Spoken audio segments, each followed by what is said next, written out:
bilingualism by the leadership and coordination of Professor Nestor Ruiz.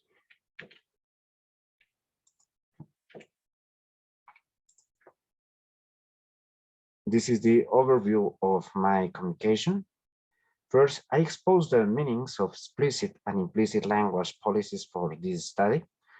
Second, I expose the meanings of explicit and implicit language policies for these studies and expose the main instances of asymmetries between both of language policies.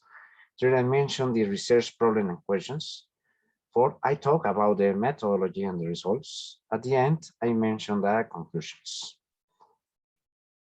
According to Lameta, Shohami, and others, language policies are divided into two classes: explicit language policy, ELP, and implicit language policy, ILP. The first one, also called de jure decisions, consists in decisions that are established from official entities, such as language academies, parliaments, among others, through laws, orders, and prescriptions registered in written documents. For instance, we have the decree of December 24 of 1972 called Real Cédula in Spanish, which orders the exclusive use of Spanish for the domain of international trade.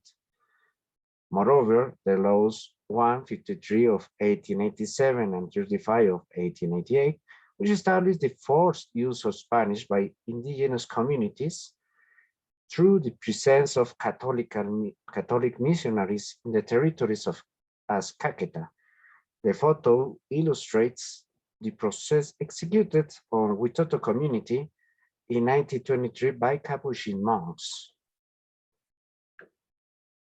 The implicit language policy, also called de facto policy, consists in decisions that are inferred from social practices of different speech communities, such as languages in home, radio and TV, schools, university, courts, etc.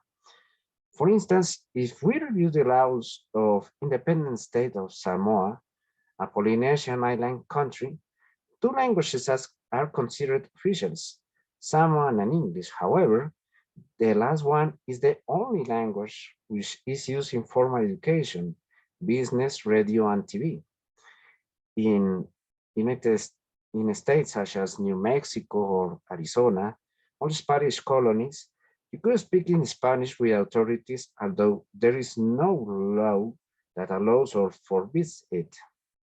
In the Chinatown of Dominican Republic, country whose official language is Spanish, you could use Mandarin or Cantonese for different activities, as to ask for products, produce music songs, etc. The ideal situation is the equivalence between explicit and implicit language policies. For instance, if it exists the law X by which Chana and Charruan languages is declared as co-official language of Uruguay with Spanish, we will hope that we can use this indigenous language in official documents, media, schools, and university, markets, etc. However, the most frequent situation is the existence of asymmetries between explicit and implicit language policies, but what situations of asymmetries are the most common? There are two situations of asymmetries between the two language policies that are the most common. The first is there are laws that guarantee or forbid certain language uses. In consequence, there are de facto decisions only. For instance, the study of McCarthy and others report the language vitality of young indigenous people who live in southwestern United States. It has been improving due to the action of school teachers. They have been creating learning strategies that provide new contexts of use of indigenous languages different to home and neighborhoods.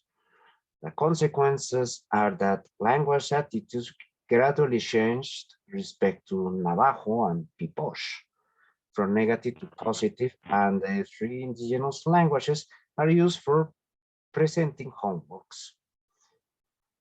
The second situation is that ILPs go against explicit language policies. For instance, according to López Quiñones, Colombian journalists obey the regulations of the most recent orthography of Spanish language produced by Royal Spanish Academy, without the tilde accent of word solo with translation of alone when it's a name, but only when it's an adverb. However, Mexican journalists consider that the more recent recommendations are unjustified, colonialist, and arbitrary, and decided that solo must use the tilde accent when it is an adverb. And now, the research problem and questions. Colombia is a country that has got 67 languages, 63 indigenous languages, 2 Creole languages, Palenquero and San Andres Provincia Creole, the Colombian Sign Language, and Spanish. There are 4 articles of National Constitution of Colombia of 1991 which are relevant for the explicit language policy. Article 7 establishes that the recognition of ethnic and cultural diversity by the state. Article 8 maintains that the state and citizens must guarantee the protection of cultural and natural assets of the nation. Article 10 exposes that indigenous and Creole languages must be co-official with Spanish in territories where the communities live, and the bilingual education is required. The Article 10 promotes the access to knowledge and culture through education as part of the process of construction of national identity.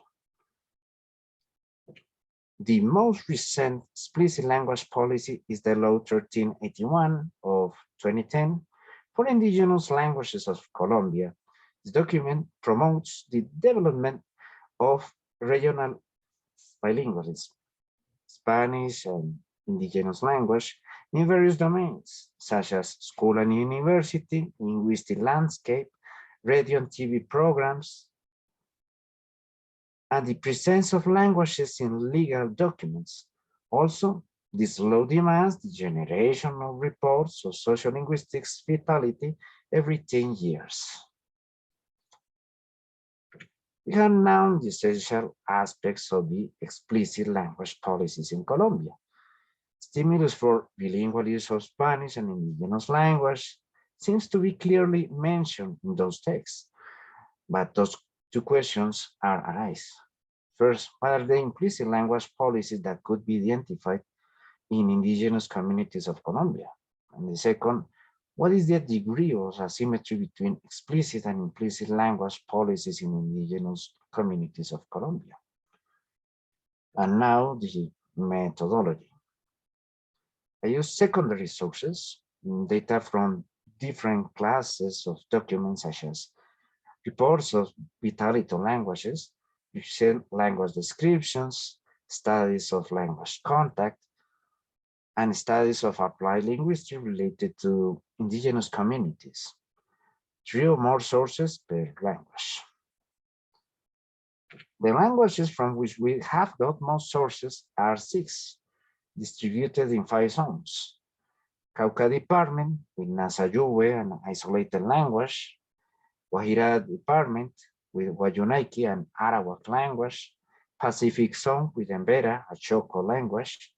Amazon with Witoto and Witotoan language. And Eastern Plains with 2 languages.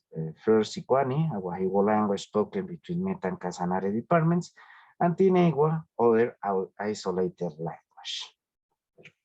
This is the map of Colombia with the geographic distribution of these language communities. Wayunaiki is spoken in La Guajira, represented with yellow color. Embera, located a zone between the Choco, Risaralda, and Cauca Valley, has the blue color. Nasa-Yuwe, purple color, spoken at Cauca Department. Tinigua, brown color, spoken in Meta, the most western department of Eastern Plains. Sicuani, red color, located at the zone between Arauca, Casanare, and Bichada.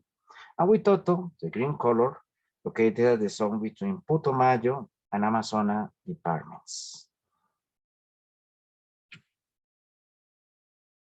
This is the methodology. Continue. Implicit language policy of each language community and the asymmetry degree between ILP and ELP are inferred from the properties such as demography, attitudes towards intergenerational transmission of the indigenous language, language use in radio and TV, language use in school and university, language presence in official documents, for instance, the translation of departmental or national laws and decrees, linguistic landscape, and the date of the most recent official reports of vitality of languages. For instance, the prototypical ILP of only Spanish use and the highest asymmetry degree between implicit and explicit language policies could be characterized as a combination of low demography, it is less than 50 people, negative attitudes towards intergenerational transmission of the indigenous language, absence of indigenous language using radio and TV, as well as school and university. There are no written audiovisual documents in indigenous language, and the most recent official report of vitality of indigenous language is from 2010 or before. And now the results.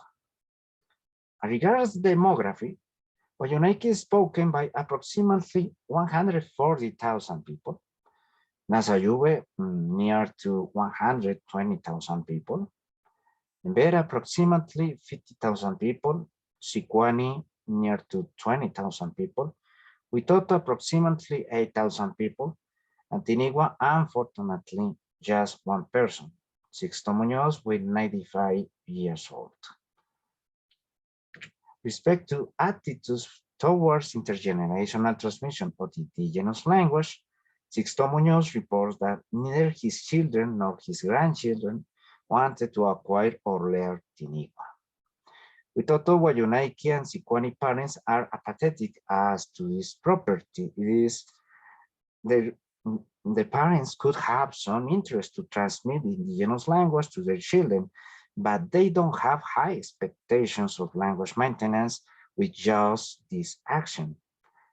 And Embera and Nasayube people consider that intergenerational transmission is not only positive, but also essential for the language maintenance. With respect to the language used in radio and TV, Guayú and Embera communities have only radio stations, Utay Estéreo in La Guajira and Unificado Estéreo in Chocó, respectively. Nasayube is the only or unique language community that have radio station, Usual Nasayube Estéreo, and TV program, Singing in Nasayube and Lessons in Nasayube, now available in YouTube. Witoto and Sikwani communities don't use their languages in media, and Tinigua sound and video files haven't been transformed in special radio or TV programs yet. As regards the language used in school and university, Guayunaiki and Nasayube are spoken in both contexts. The first one, their community have developed a curriculum in Spanish and Guayunaiki for some Bachelor of Arts programs in the University of La Guajira.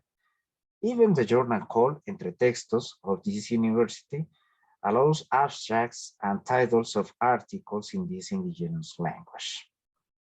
As for Nasayube community, they created the Autonomous, Indigenous, and Intercultural University with indigenous lecturers and full bilingual curriculums for all Bachelor of Arts programs. And whereas Sikwani communities only have an educative schools with some classes in the indigenous languages and others in Spanish. Unfortunately, Witoto people don't use their indigenous language in school. As for the presence of indigenous languages in official documents, we have Nasayube and Guayunaiki as the unique languages used in more than 2 official documents, specifically the translation of National Constitution of Colombia in 1991, the Law 3081 of 2010, the Local Government Statutes, and the final agreement to end the armed conflict and build a stable and lasting peace between the Colombian government and the extinct group Revolutionary Armed Force of Colombia. Embera Witoto and Sikwani, meanwhile, are used only for the translation of the last document. The presence of these languages in official documents is considerably recent. However, as for Tinigua, there are not official documents in this language. Wayunaiki and Nasayube are the unique languages with presence in linguistic landscape. For instance, we found ads of clothing and handicraft shops written in Wayunaiki. Kanasu is handicraft in this language. In Cauca, the phrase Kiwiteknas, which is translated as indigenous guards in Nasayube, is used as a strategy to reduce the monolingualism in Spanish that armed groups have been trying to impose in streets. In relation to Wayunaiki, Witoto, Tinigua, and Embera, there are not written manifestations of their languages in streets. As regards the date of the most recent official reports of vitality of languages, Nasayube and Wayunaiki exhibit information from indigenous official organizations as Regional Indigenous Council of Cauca, in Spanish Creek, in 2019, and La Guajira government in 2018, respectively. Sikwani has reports from the Socio-Linguistic Self-Assessments in 2010. Nevertheless, Witoto and Embera don't have reports produced by governmental organizations in the last years. We had to look for the Colombian census of 25, in the last case, to find the most recent report. In conclusions, there are three situations with respect to implicit language policy. First, the societal bilingualism promoted by indigenous communities, both in Wayunaiki and Nasayube communities. Second, the unbalanced diglossia, or diglossia, with more domains of use in Spanish than indigenous languages, illustrated in Witoto, Embera, and Sikwani communities. And third, the pronunciation of Spanish as the unique language for use, with the consequence of the presence of the highest degree of asymmetry between ILP and ELP. This is the case of Tinigua and Sixto Munoz. Two possible causes should be reviewed for future research. First, the community displacement due to armed conflict between the official Colombian army or paramilitary organizations, for instance, the Gulf Gang in Pacific Coast, and the National Liberation Army, in Spanish ELN. And second, the absence of political and economical will by national governments for implementing the local bilingualism, or at least the preservation and revitalization of indigenous languages. These are the references.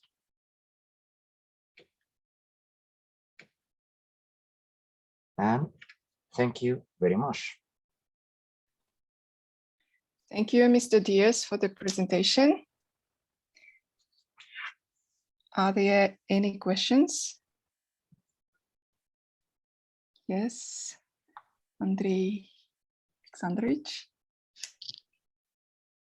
Yeah, thank you very much for participating in our conference. Your participation gives us more of international character.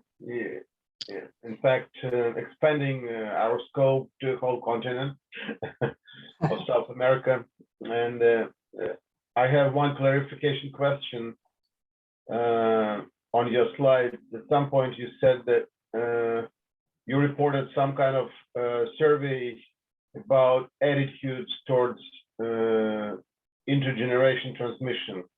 I wasn't quite sure what exactly that means. What kind of attitudes are there? Transmission is good or bad, or what is it like?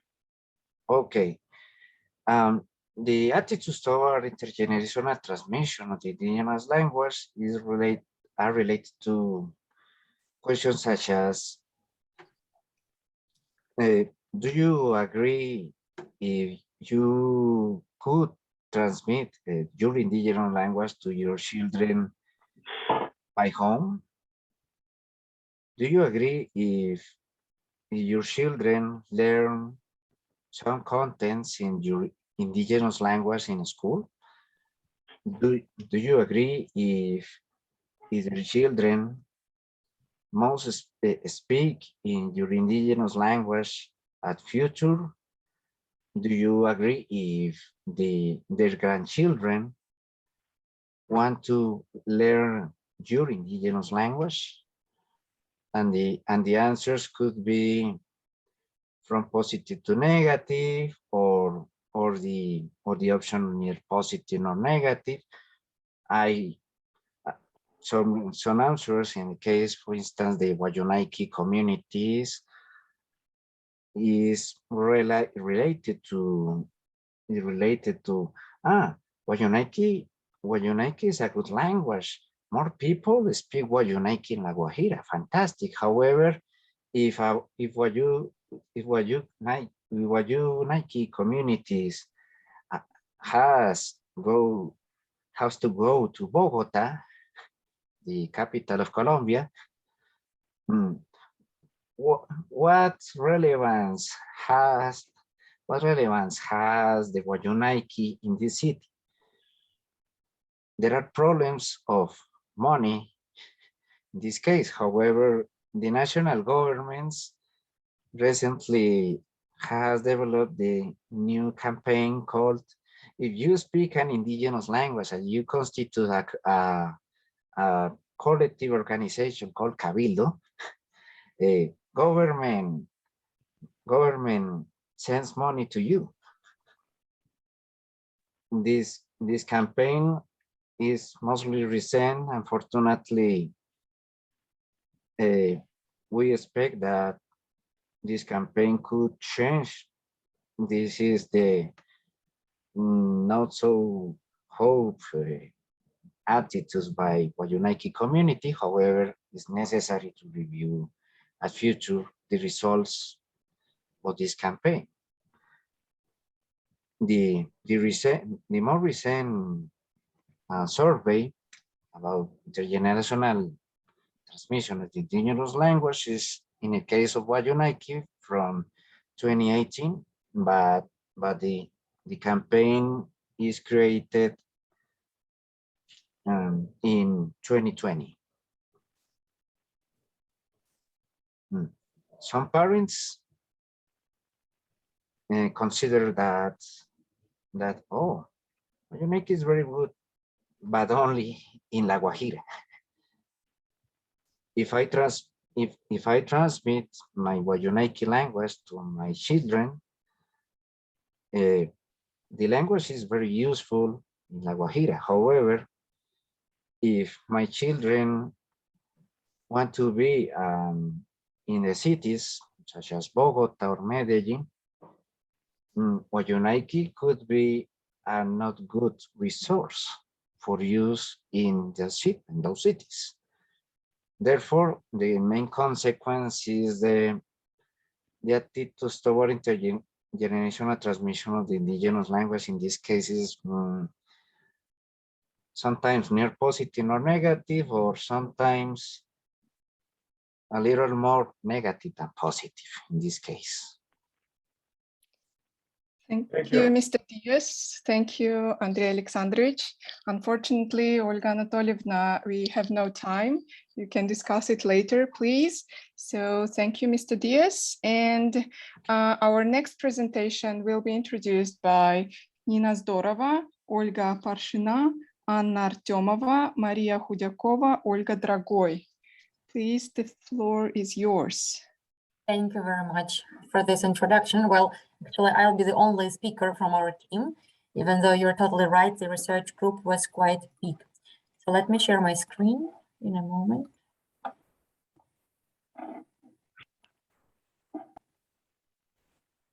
Can you see the presentation in a full screen mode?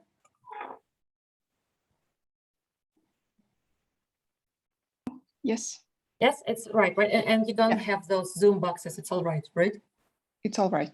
Great, then let me start. So thank you very much for this introduction. The topic of our common project together with my co-authors, my colleagues, is the adaptation of language development assessment tool called RuCLAB. I will explain this abbreviation further, for Nenets-Russian bilingual children. As you can see, the research group is quite big, and this project also lasts for several years, so it's still ongoing. As the more work we do, the more work we discover to be done, right? So just a moment. All right, so the background of this research goes to the issue of language impairments in children. We have some data, some statistics that out of children aged 6 or 5 years old, at least in Canada, there are 20% of children who suffer from language impairments. In the United States, we have some data about 7% of them.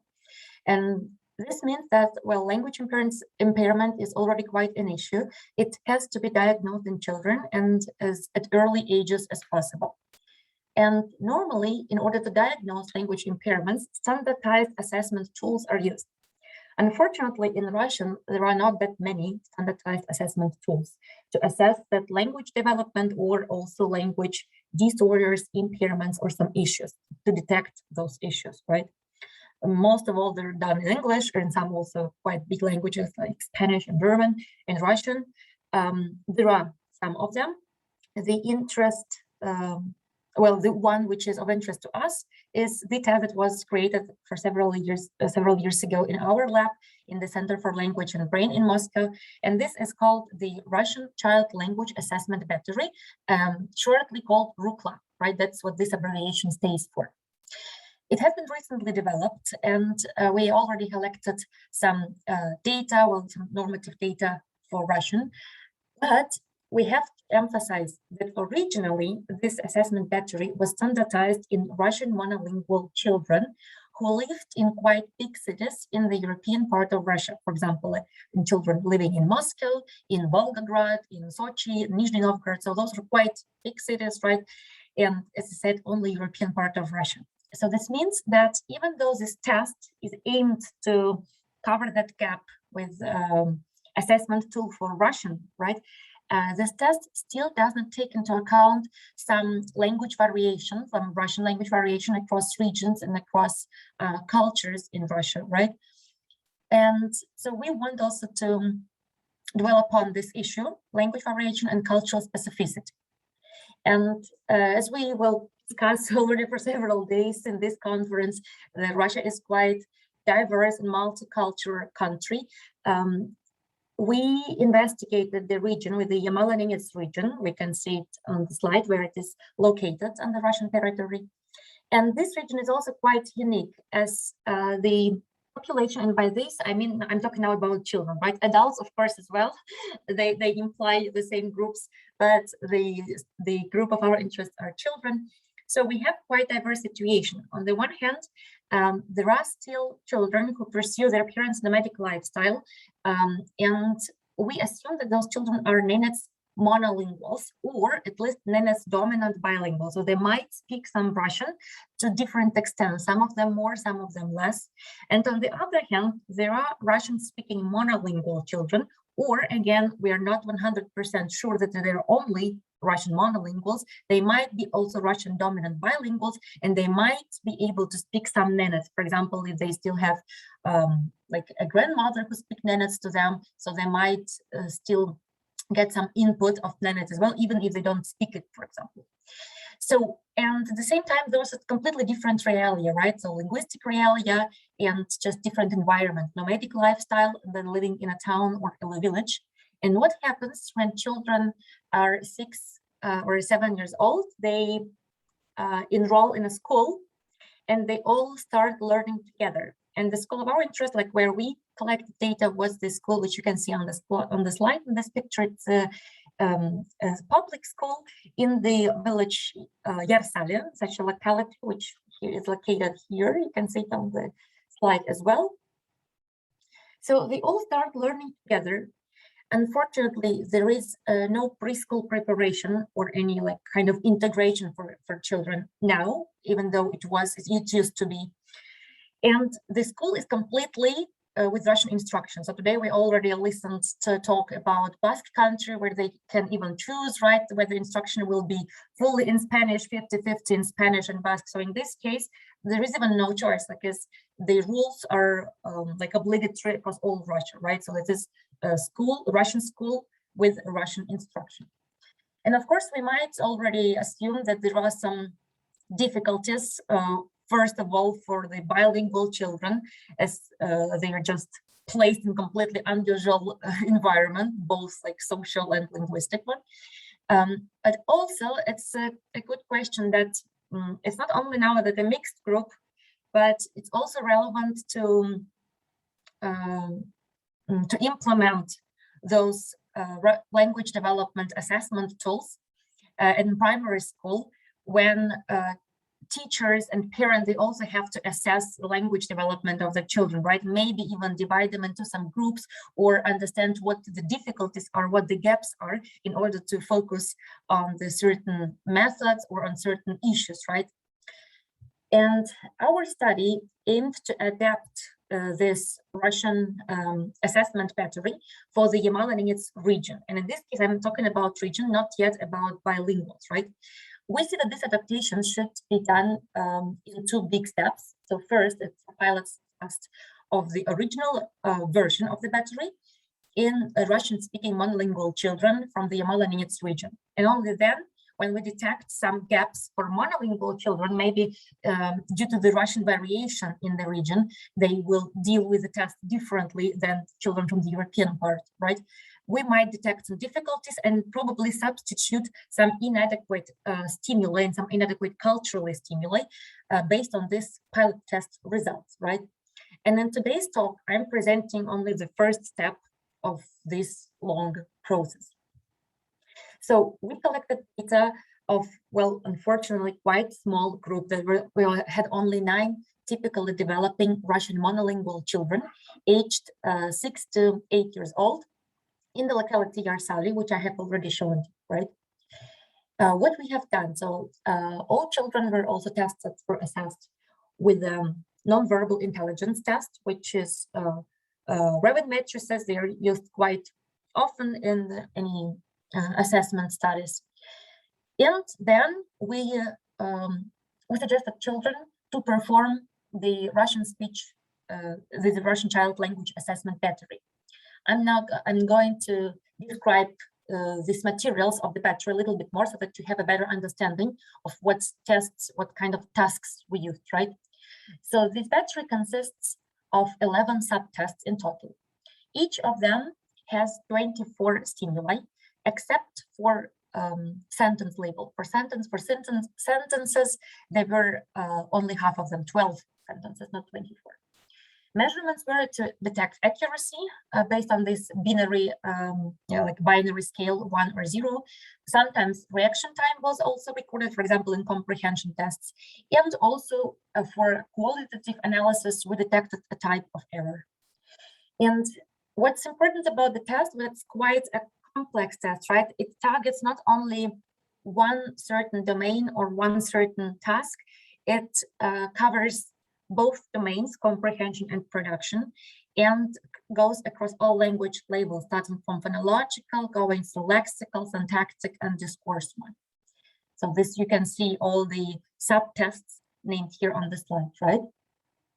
Today, I'm only going to present you the results from 6 subtests, which are like noun and verb comprehension and sentence comprehension subtests, and then object naming, action naming, and sentence production subtests. So you can see they're quite, they reflect each other, right? So 2 of them from the lexical level and 2 of them on the syntactic level, and from both domains, comprehension and production. So the noun comprehension test looked as follows. There were 4 pictures, and there was an audio stimuli, for example, a but, so a child has to pick up the correct picture. Verb comprehension, the same, but with a verb, with an action. And sentence comprehension, there were 2 pictures, and there is a question. For example, where is the grandfather who is dressing the grandmother? So again, a child has to pick up the correct one. Production, all the production domain tests were based again on the visual stimuli. So for noun production, object naming, there was a picture of an object, action naming a picture of an action, and then sentence production, pictures, and then there was a so-called prime, which is supposed to give an example, a model, how to describe a picture, and the prime introduced the same syntactic structure as we expected to get from the child. And then we expect the child to describe a certain picture. So here are the descriptive statistics across the subject. Those are the mean accuracies, and in parentheses, those are the standard deviations. You can see that all in all, the mean accuracies are quite high. So all of the children, they performed like more over 70% of accuracy, right? Those are great results. Some of the results were quite expected to us. Some of them were, however, quite surprising to us. For example, as expected, production was lower than comprehension. It is quite typical for all people around the world, generally for any language, right? The production domain is more challenging, right? So this is why it's all right that the scores, the accuracies in production were slightly lower. However, surprisingly, we had the completely opposite picture for the syntactic level. Sentence production was higher than sentence comprehension. This was quite a surprise to us. In terms of comprehension, again, as expected, if we go through the language labels, nouns are the most, the easiest to understand, verbs are slightly more challenging, and sentences as a more complex level, again, even more challenging to understand. So as expected, sentences are more difficult to understand than nouns or verbs. However, again, surprisingly to us, nouns and sentences were produced with a similar accuracy. Well, this is quite interesting. So let's have a look at the errors as such. We have conducted in order to detect some issues in certain stimuli, right? We looked at all the stimuli and created the so-called heat map. So you can see the scale. We have divided the accuracies with the 10% step into different colors from red to green. It's creating such a nice picture, whether it's there are more troubles with a certain item across stimuli or less. So you can see that, for example, in the noun comprehension test, the most challenging word was a telescope to understand, right? And most of the errors were semantic ones. However, which was surprising to us, that some other words that had quite comparable familiarity score and frequency score were performed, for example, with almost perfect accuracy. So look at this word seal was performed with 91% of accuracy, even though here familiarity and frequency scores are quite comparable, right? Looking at the verb comprehension, the most challenging word was hammer. You see, the mean accuracy was only 36%. However, again, if we have a look at the similar word like to roll, unfortunately there is no translation here on the slide, to roll. Again, for example, it was 100% accuracy, right, which is quite surprising. So this frequency and familiarity goes here almost hand in hand, but the outcome was different. In the object naming test, I think, to my personal view, this test was the most successful one, as we got a really diverse range of mistakes. That's how the tests should work, when we don't have all of the children performing with 100% accuracy, or all of them fail in the test, but we have a nice range from 0 to 100. But still, 0 is quite unexpected here, right? For example, the word crossword, none of the children answered correctly. 60% of the errors were semantic ones. And again, we have some inconsistencies when similar familiarity and frequencies might result in different accuracy, right? Like here, 0%, and something comparable here, almost 90% with a strawberry, right? So in action naming, quite similar. I mean, I'm going here following the same scheme, right? You already have got my pattern. I described the most challenging items, and then just want to show you that there were some inconsistencies that were quite surprising to us, that with this words that were supposed to function in the same way resulted in the tests and with a different accuracies. Again, like here, drill and to vacuum, only 14% and 100% accuracy. Looking at the sentence syntactic level. So again, same structure of the sentences, not necessarily lead to the same accuracy. It was also quite interesting to look at. For example, we had here sentences with the relative clause in it, with the object, verb, subject, word order, and those sentences were reversible. For example, where is the father whom the son is tickling, or where is the aunt whom the uncle is kissing? So reversible, why it can be like, we can also reverse it, where is the son whom the father is tickling, right? And where is the uncle whom the aunt is kissing? They're reversible in this way.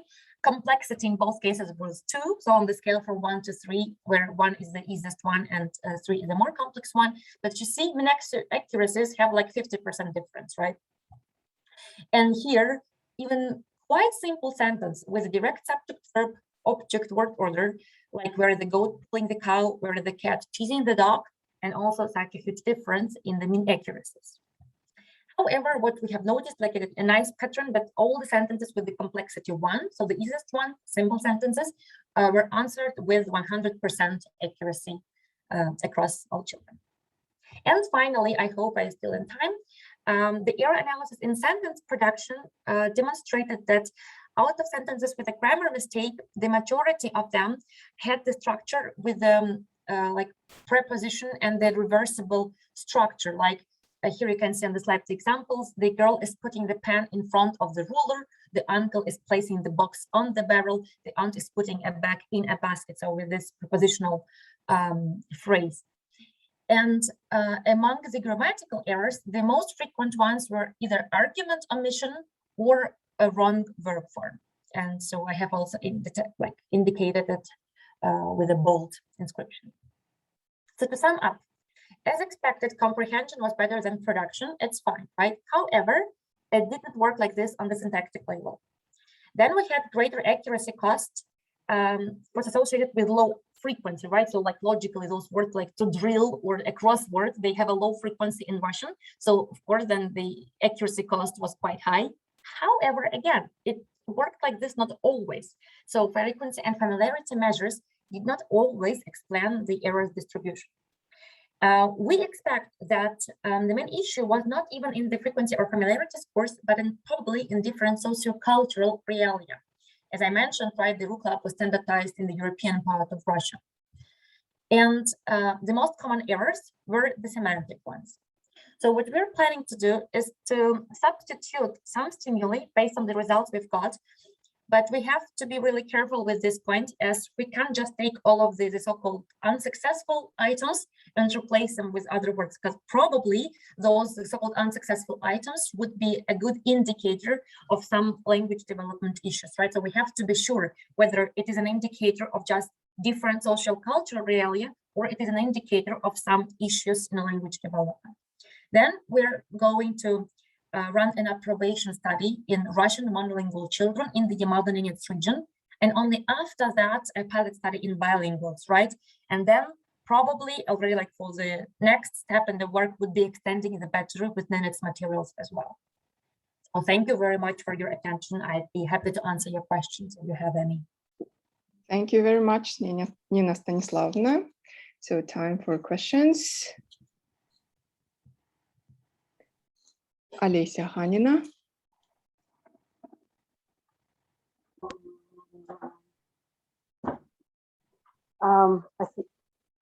По-русски можно или по-английски? I think we still have some international guests here as well. Okay, I have a very general question. Maybe I missed the first couple of minutes and you explained it there. In your tables that you shown, there are some kind of permanent qualities of the objects, like frequency, and then there was the other one. Familiarity. Right, right. Thank you very much. Could you comment on, is it frequency where? Yes, right, great. Thank you very much for your question. Exactly, like all the items in that assessment battery, they had different parameters, right? They were balanced and standardized and controlled based on different parameters, and familiarity and frequency are only 2 of them. I think in total there were like 6 of them, also age of acquisition, something like complexity, I guess. So there were several of them, right? Frequency was calculated based on the corpora, the Russian corpora, and familiarity was calculated based on the previous pilot study with Russian native speakers, but it was like the pre-step before this Russian assessment battery was standardized, right? So one of the standardization steps was to run this pilot study in order to count the familiarity score. That's how it worked. So it was a frequency in a kind of, you say, Russian national corpus, kind of on some very general scale, not frequency in their speech community or kind of their exactly region. Exactly. As we don't have this, you know, this is the problem that like on the one hand we aim to create such a universal tool, right, that would be useful across different groups, but at the same time we then of course see those issues that it can be applied everywhere, and still the regions have differences, but we still can't just easily adapt the test to the region because there is no data. Like we don't have large amount of data. It's also standardized like a corpus on the objective parameters and measures that we can just take and implement. Like, okay, we have the same word in Nenets, like with the same familiarity. Unfortunately, we don't have this data, and this is one of the like biggest issues in this adaptation. Thank you very much.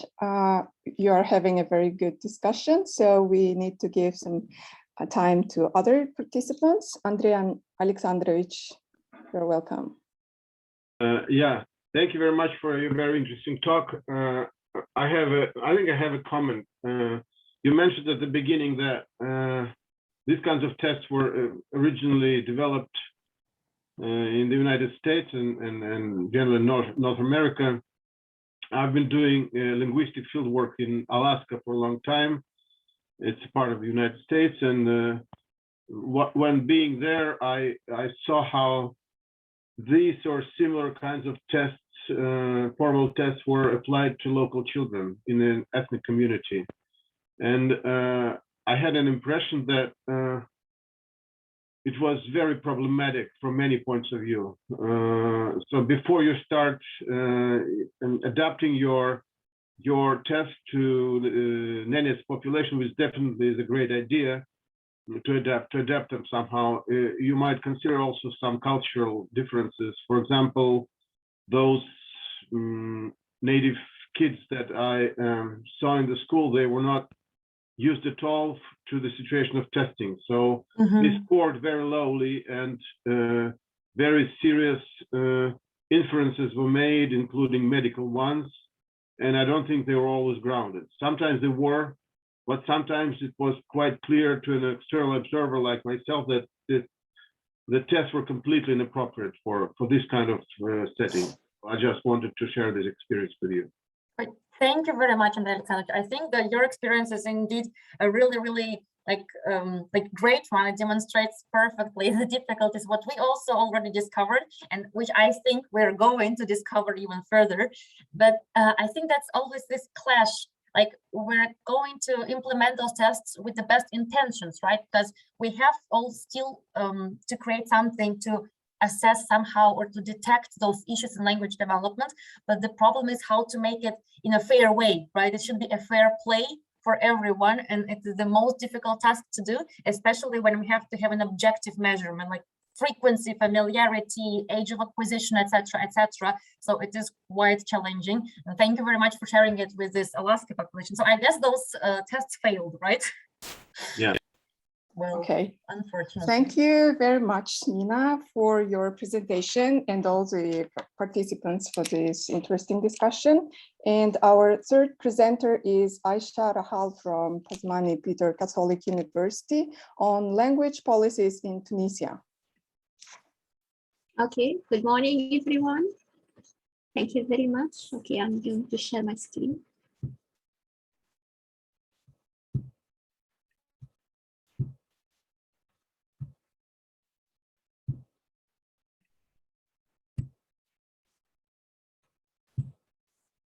Okay, can you see my screen, please? Yes. Okay, thank you very much. So the title of my presentation is Language Policies in Tunisia. And in this presentation, I will try to do an analysis of the themes present in research on language policies in Tunisia and to make a comparison with the international scenario in international research. So this is the outline of my presentation. First, I will start with a general background to the study and the aims. Then I will try to give an overview of the language situation in Tunisian higher education and language policies background in Tunisia. Then I will move to present the methodology of this research and the preliminary results, and I will end up with some concluding remarks. So the background of my research stems from the fact that language policies in Tunisia are not thought out. They seem to be implicit language policies since we don't have a clear governmental language policy. So the occurrence of implicit language policies in Tunisia can be explained by force of history factors.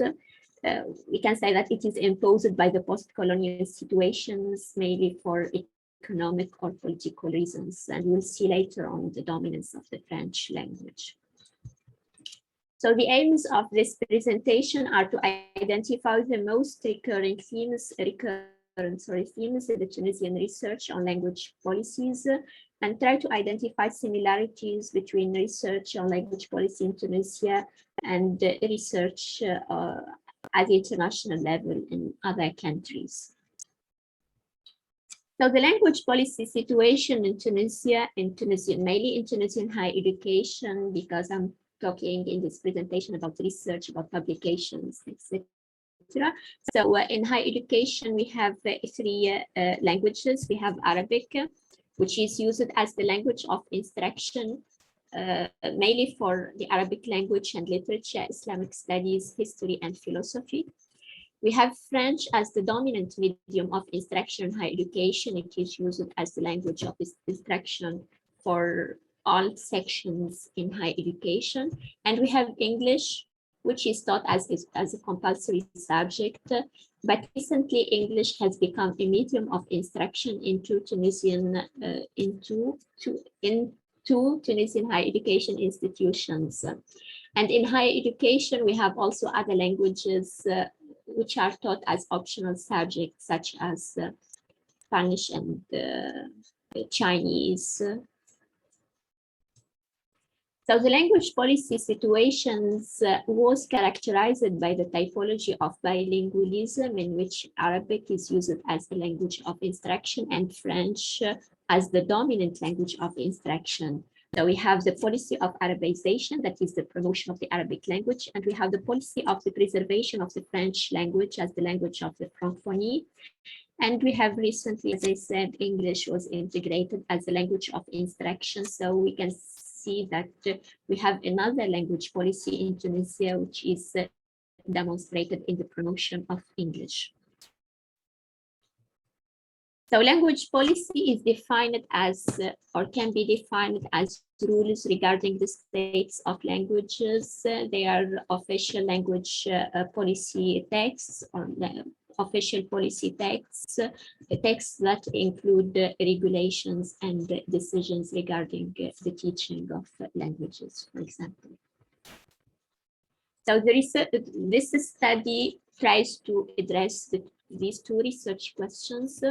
The first one is, what is the literature of the language policy field in Tunisia regarding the research topics?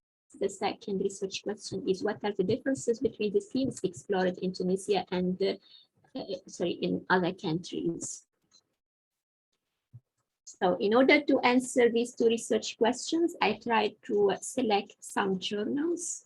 I tried to collect abstracts, mainly abstracts that had at least one of the following keywords, such as language policy or language policies, language planning, language education policy, language choice. Then I tried to identify the themes and to compare Tunisian research in language policy with the international research. And in the process of comparison, I try to rely on two books. The first one is Risantu's book, Language Policy Theory and Method, and the second book is Johnson's 2013 book, Language Policy. So I try to identify the themes in the Tunisian research and then to compare the themes with international research, and mainly with the themes that are present in these two books. And in the analysis of the collected corpus, I try to use the constant comparative method, Mary Thomas's 2009 constant comparative method. I try to explore the data, that is, I try to read the abstracts of the journals and the abstracts of the PhD dissertations, and I try to highlight important ideas that are in accordance with the purpose of my study. Then I try to identify constructs, that is, I did a second read, identify temporary constructs and refine the temporary constructs. After that, I try to identify common themes and sub-themes. Then I move it to do some interpretations in order to see or to identify the themes or the common themes in the two contexts, the Tunisian context and the international context. So the preliminary results of my research, and based on the use of the constant comparative method, I identified 5 main themes. So the first theme is language education policy. The second theme is MA policy, English as a medium of instruction policy. The third theme is language policy and the globalization. The fourth theme is language policy and multilingualism. And the last theme is language practice, language planning. Sorry. Okay, so regarding the first theme, which is educational language policies, these are some examples. Yes, from the abstracts. So we can see from the abstracts that the main focus is on language education policy, and maybe about the promotion of English in addition to French and Arabic in higher education. So in comparison with the comparison with the international context, we can say that Risantu 2006 and Johnson 2013 also highlight the education language policies as one of the areas in interest in the international scenario. But the difference I found that in Risantu 2006 focuses more on minority languages. His book included a lot of studies on language education policies in minority contexts or about minority languages. So the second theme is English as a medium of instruction policy. And as I said, that English has recently become a language of instruction in Tunisian higher education. So there are some studies about this policy, and some researchers like Badouan 2019 or Lassaji 2015 tried to study the Tunisian context and the possibility of using English as a medium of instruction. And they found some promising results, but they also identified some challenges in the integration of English as a medium of instruction. So any policy is not discussed in the selected references. In the selected references, Risantu 2006 and Johnson 2013 didn't discuss the policy of the EMI policy. The next theme is language policy and globalization, and I found that in the Tunisian context, there is one research about this topic. This research tries to investigate the relationship between language policy and globalization, and I think this theme is related to any policy. because the researcher here talked about the policy of internationalization and how to internationalize higher education in Tunisia and to follow, let's say, globalization. And but I also find that this thematic interest is present in the selected references. So a thematic interest in the relationship between language policy and globalization I found in the selected literature. The other theme is language policy and multilingualism. And this is a recent reference about language policy in Tunisia and the relationship between language policy and multilingualism. And I think they are related. ME policy, language policy, globalization, and language policy and multilingualism are related. So in this study, the researcher tried to see how we can apply a multilingual language policy in the Tunisian context, since we have now we have 3 languages of instruction in higher education. And this theme is also present in Johnson's 2013 book.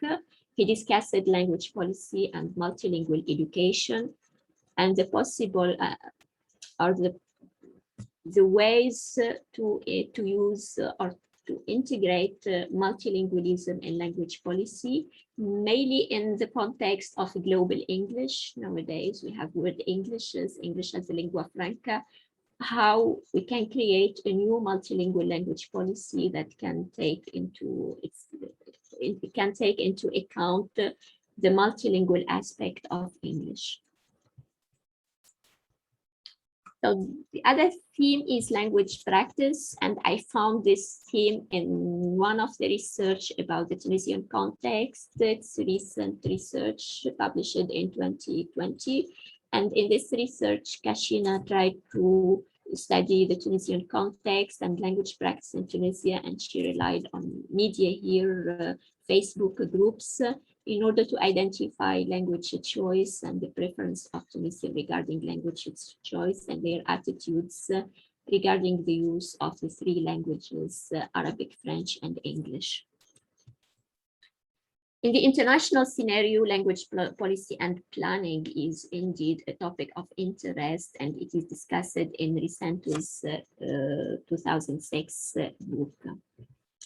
So I can say that these are just preliminary results about comparison between the Tunisian context and the international context. And I'm doing this comparison because, as I said in the introduction, that we don't have clear language or clear governmental policies regarding languages in Tunisia. So I'm trying to study language policies from postmodern perspective, that is the role of agents in creating language policies in Tunisia, the role of local agents, of local stakeholders, teachers, students, their attitudes, should be integrated or should be taken into account in creating a clear language policy in Tunisia.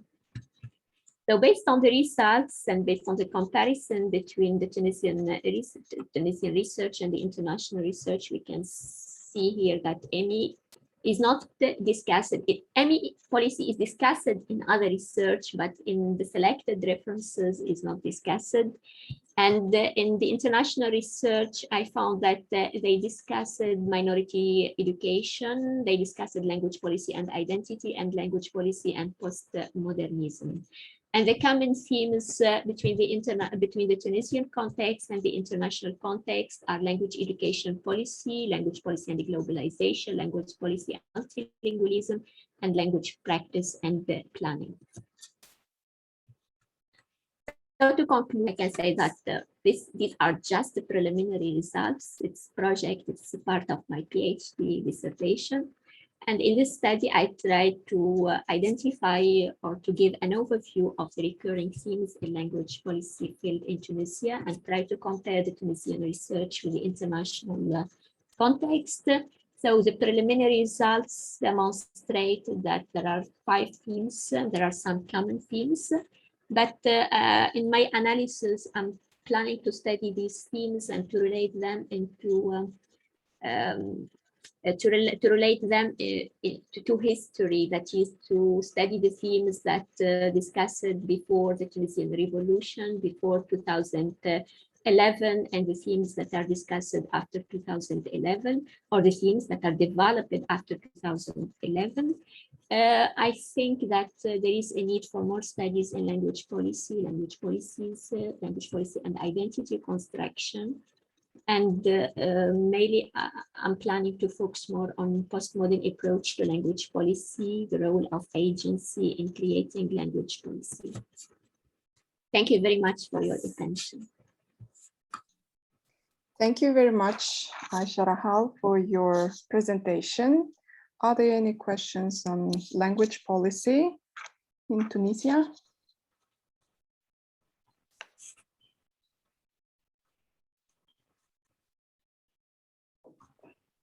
Yes, Andrei Alexandrovich, you're welcome. Yeah, thank you very much. At the beginning, you said, if I understood correctly, that there is hardly an explicit language policy in Tunisia. Is it exactly what you mean? Yeah, but so there are just mostly implicit policies implemented. Is it correct? Yes, so in the Tunisian context, we don't have a clear language policy, and we just have that Arabic is the official language according to the first article of the Tunisian Constitution, but we don't have, let's say, official states of the other languages, French and English.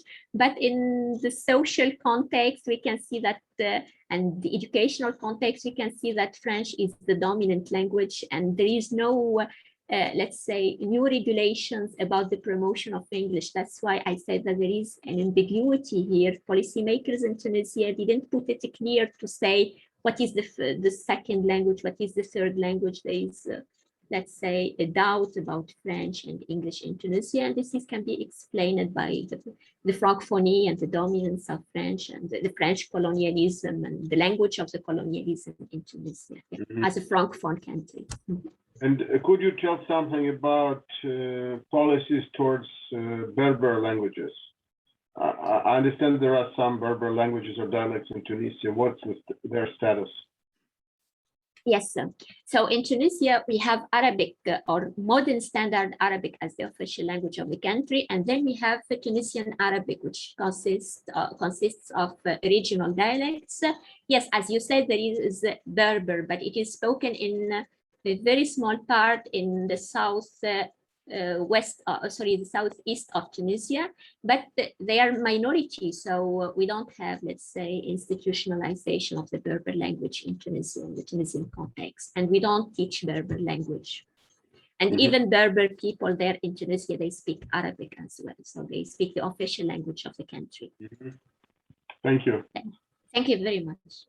Okay, thank you, Andrei Alexandrovich, for your question. And Olga Anatolievna, you're welcome. You are muted. Andrei Alexandrovich has already pronounced my question. It concerned local languages, so I received the answer. Thank you. Thank you. Thank you. All right. Are there any questions? We still have some 6 minutes. Questions? Then, if possible, I would like to ask whether Berberian languages somehow present in the university curricula. Okay, thank you for your question. No. Absolutely. No.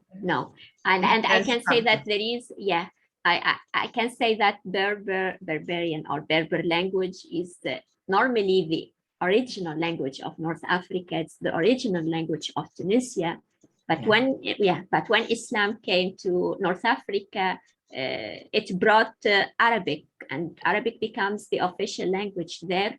But unfortunately, there is no, the government, the Tunisian government, the Tunisian policymakers didn't give, let's say, place to the Berber language, yes, because they are minority in Tunisia.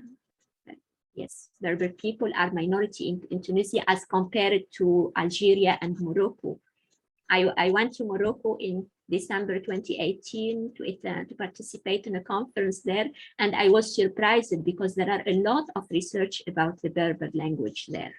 And I realized that the reason behind having a lot of research in Morocco is the dominance, let's say, of the Berber language. They are not minority like in Tunisia. Yes, unfortunately, yes. And I'm just wondering why they didn't give place to the original language of the country. I see. And if I may ask one more question, what about other minority languages in Tunis? Other minority languages, you mean, for example, Tunisian Arabic? Or we don't have other minority languages. We have Standard Arabic, we have Modern Standard Arabic, we have Tunisian Arabic, and we have the foreign languages, French, English, and other European languages. And that's all. Yeah, yes. Thank you. Thank you very much. Thank you, Olga Anatolievna. Are there any more questions? We still have 3 minutes.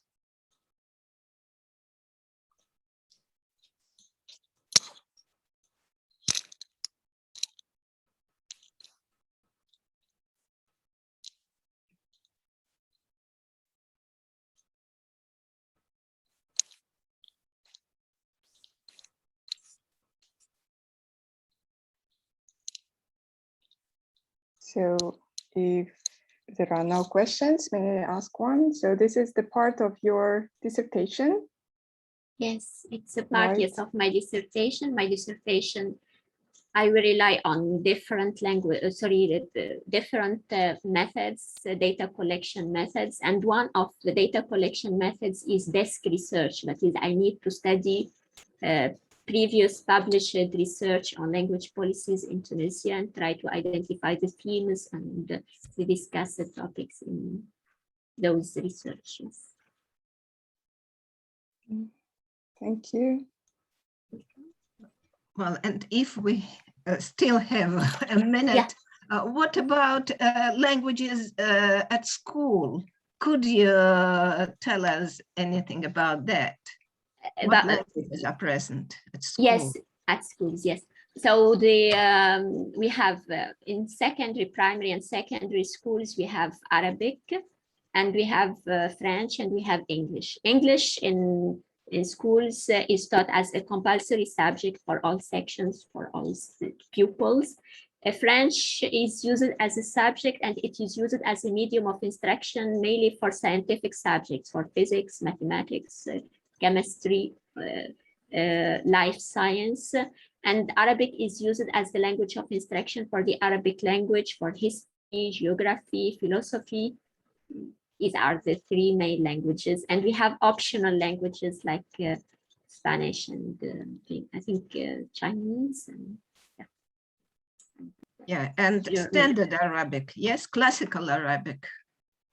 Well, there is a difference between modern standard Arabic and the classical Arabic, yes. Modern standard. Sorry, yes. What about local Arabic?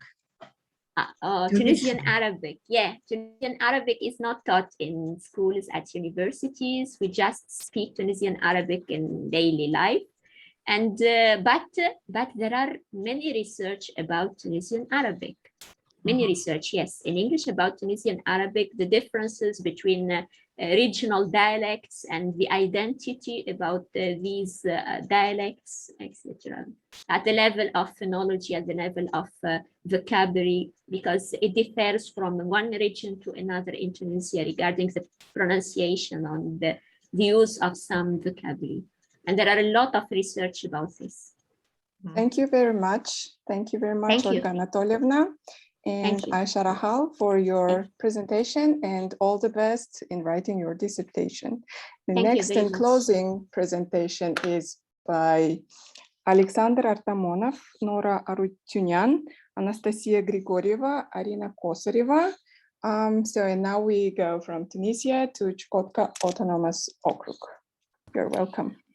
Yes, good afternoon, dear colleagues. Give me a second. I will share the screen and we will start in a second. There you go. Can you see everything? Yes. How about that? Yes, we do.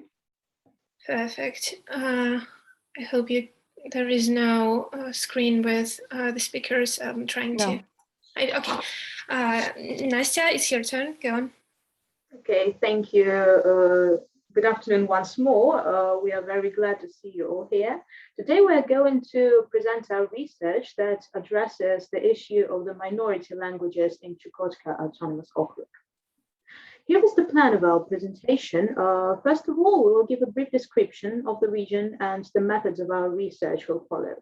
Then we will present the official documents that regulate the language policy in the spheres of mass media, education, and culture, and compare them with the real situation related to the minority languages. And finally, we will speak about the prospects of our research. First and foremost, we would like to give a very brief overview of Chukotka and the current situation there. Chukotka is located in the far east region of Russia, and despite the fact that the territory of the region is rather big, the population of Chukotka is around 50,000 people. As far as ethnic groups of the region are concerned, the Chukchi, the Events, and the Yupik peoples are the indigenous population throughout Chukotka. According to the census of 2010, there were almost 13,000 Chukchis in Chukotka, about 1,500 Yupiks, and less than 1,400 events in Chukotka. In other words, there are very few of them, which essentially means that their language and cultural heritage are endangered. And therefore, we decided to investigate the language policy of the region. And here is how we approached this task. We analyzed a lot of laws. There are way more, of course, but we included only those that are necessary. We also conducted 7 semi-structured in-depth interviews with the locals, which we conducted over the phone because traveling to Chukotka is rather problematic. And we also studied some culture in minority languages or about Chukotka. As for the interviews on these slides, you can see the main information about them. These people contributed a lot and keep contributing to the minority languages preservation, and we would like to thank them for the invaluable help they have offered us. These are 4 respondents which are directly linked to the sphere of education, and these are the respondents who are just local people working in various spheres. And now let's discuss the legislation. Here you can see the key laws aimed at the preservation and the development of minority languages. The main points from them are, firstly, that the authorities of the region implement measures that help revive, preserve, and develop the culture and mother tongues of the indigenous peoples. Secondly, that all the necessary conditions for that are created by developing various programs that are aimed at the preservation and the development of the minority languages. And finally, that the authorities help preserve the languages by supporting media, education centers, and teachers, as well as culture, and the special thematic events are to be organized with the help of the government. In order to assess the effectiveness of these laws, we have conducted comparative analysis between some of them and the reality in the following fields: mass media, education, and culture. And now I give the word to my colleague Nora. Yeah, and to begin with, we will touch upon the field of mass media in Chukotka, and let's look at the laws related to the topic. And here we can find the following: that the authorities of Chukotka have to make sure that broadcasting in the minority languages of the region is provided. And at the statement on the Information Society proves that it is being done. So according to it, almost $500 million rubles are going to be spent on the broadcasting with the elements of minority languages between 2020 and 2024. And the money comes from the regional budget. And now let's have a closer look at the real situation. And on the slide, you can find the list of the existing media outlets which broadcast news or publish articles in the minority languages, and the radio station Radio Purga, and the news agency Chukotka, and the newspapers Krayny Sever and Zolotaya Chukotka are among them. And some of them are state-owned, some of them are privately owned. So programs on the radio are broadcast in 3 languages: Russian, Yupik, and Chukot. And the news agencies publishes in Russian, English, and Chukot. Krayny Sever is in Russian and Chukot. And as for the Zolotaya Chukotka, it is published in Russian, but it has a supplement in a then called Nefte. And on the following slides, you can see quotes by our respondents who talked about broadcasting in minority languages. The quotes translated into English. So, according to our respondents, radio broadcasting in the Yupik language occupies approximately from 50 to 60 minutes a week. They highlight that in Soviet times, broadcasting in the Yupik language was more frequent. The same goes for radio broadcasting in Chukot language, with approximately 100 minutes a week. The situation around TV broadcasting is slightly different. It is stated that the broadcasting in Chukotka Yupik languages is made every day at 9:45 p.m. and lasts from 15 to 20 minutes. And news is announced from Monday to Friday twice a day. Each announcement lasts for 5 minutes. It means that minority languages can be heard on TV in prime time. However, neither TV nor radio broadcast in event language is made. But as it has been stated earlier, there is a local newspaper with this event supplement. And now, let's take a look at the legislation in the sphere of education. According to laws, the authorities support and develop educational programs aimed at studying the cultures and languages of the indigenous peoples. Moreover, they have to improve the system of education and create conditions to help people learn the minority languages. For example, there is a grant program for teachers of these languages. Besides, the authorities also aim at increasing their qualifications and have authorized the concept of the development of the minority languages. In addition, it seems appropriate to mention the Olympiads in minority languages that are held by the authorities. In Chukotka, there is a governor's regional distant Olympiad, which tests how well school children know the minority languages and ethnic cultures. Around 200 people participate annually in the Olympiad in minority languages, and around 600 people participate in the Olympiad in ethnic cultures. Moreover, the Olympiads, Polarny Savionek and Ibrashkiny Trophy, are held for children of preschool years. To understand better the real situation in the sphere of education, we would like to provide some key parts from the conducted interviews. In reality, at schools, only 2 academic hours are dedicated to minority languages. These classes are similar to elective courses when there is no obligation to attend them. Moreover, a lot of ethnic villages are now lacking teachers. That is why the minority languages are no longer taught there. Fortunately, Chukot Multidisciplinary College deals with this ongoing problem and has a major named minority language teacher, Yupik or Chukot. However, some aspects of the program leave much to be desired. And here are the opinions of our respondents from the spheres not linked to education. As you can see, there is a problem with the attitudes towards the Chukot language. Children do not want to speak it well because it may cause them problems with peers. In addition, it won't help them career-wise. And here you can see a map of the schools that offer minority language classes. The map was elaborated with the help of our respondents, local documents, and demography data.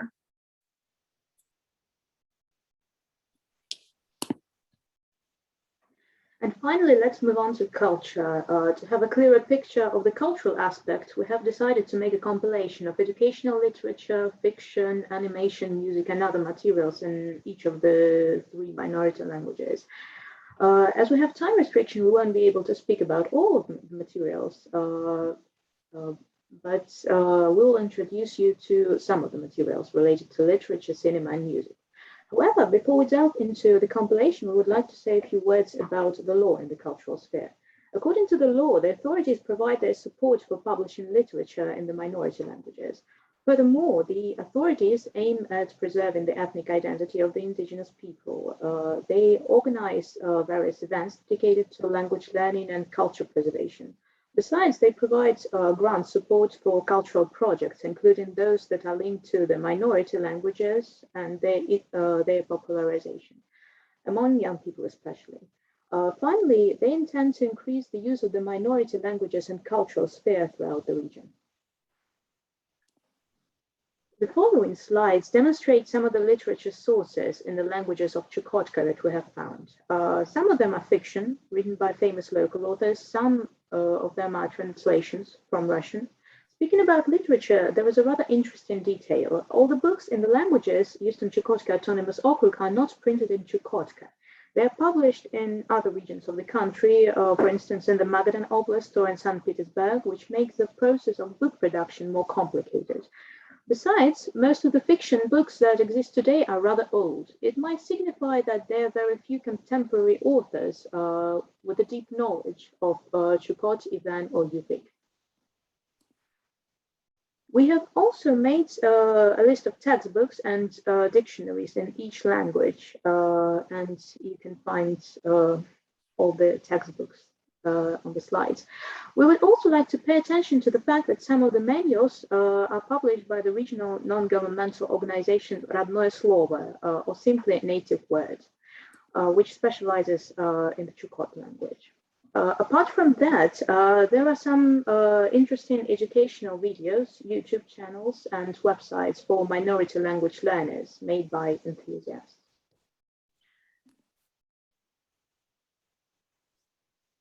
And as far as films and cartoons are concerned, we have noticed also that a considerable amount of them encompasses either fragments in the Chukot language or a lot of myths, folk fairy tales, and information on the Chukchis traditions.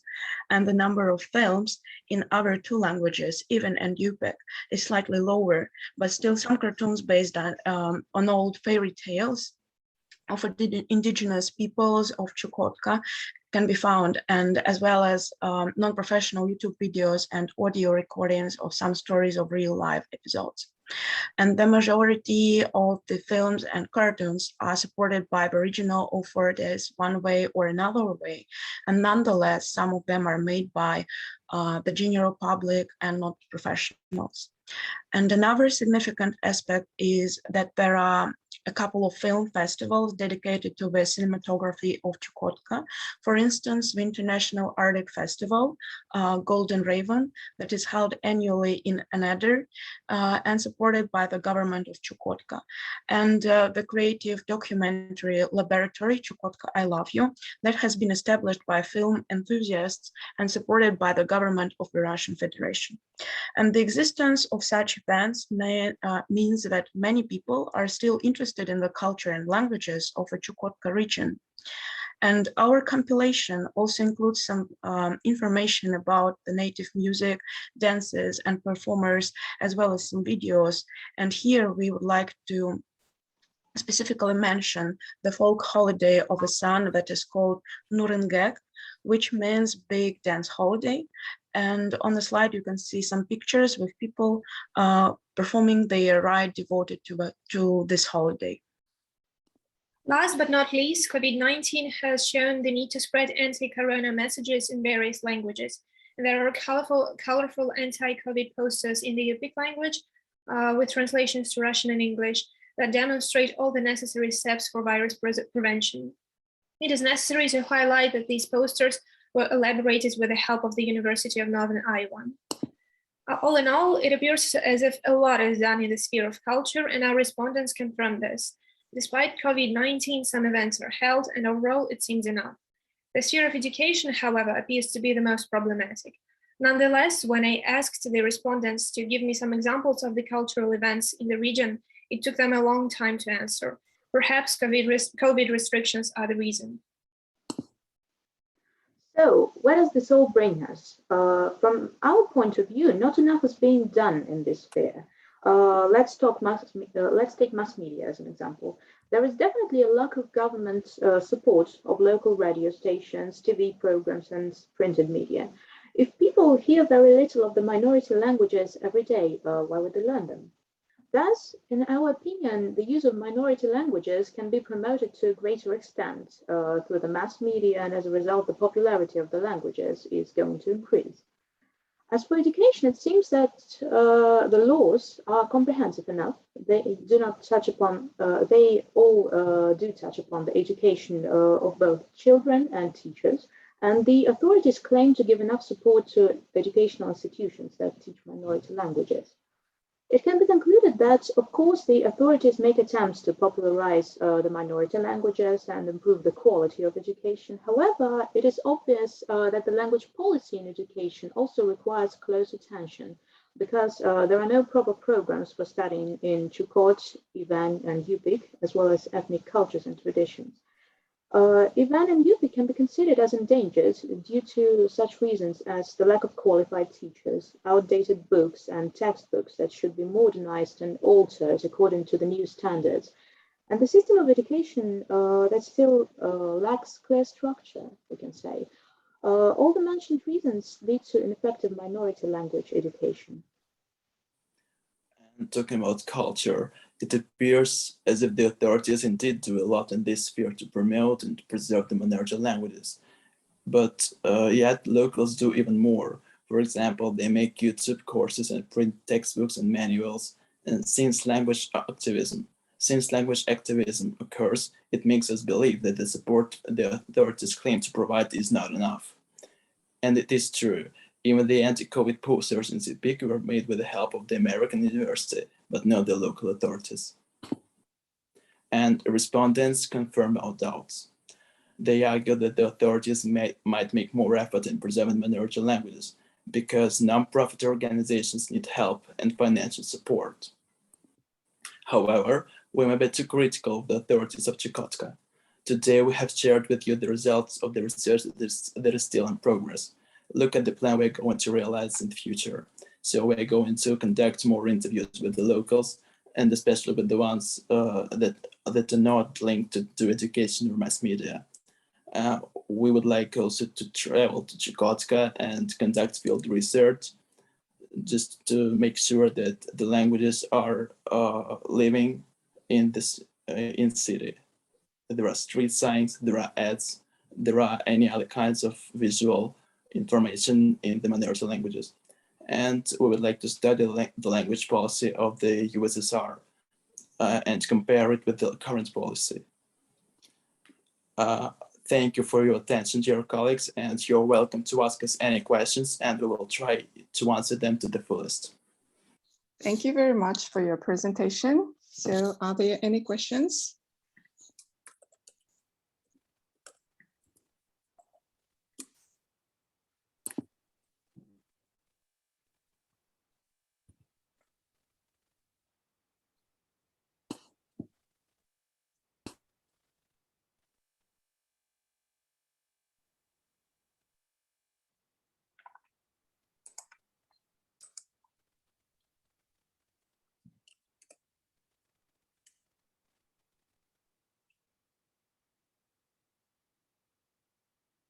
So if there are no questions, I want to ask one. You told us about your perspectives of your study, so that you want to go to Chukotka and study the street signs and other linguistic landscape there. Have you tried to study it using some groups on internet, some Kontakte or any other means? Well, if I may answer this question, the main problem with Chukotka is that Chukotka is a far eastern region that has low internet connection, and the social groups are rarely updated. So we tried to search for some information on the web, and especially in Facebook, in Kontakte, but there are not many use. And actually, people is from what we could see, people do not use social medias, and they prefer to use some traditional ways of communicating. Do they use WhatsApps and Telegram and other means? WhatsApp, yes, they do use. About Telegram, I'm not sure. Do you have any contacts?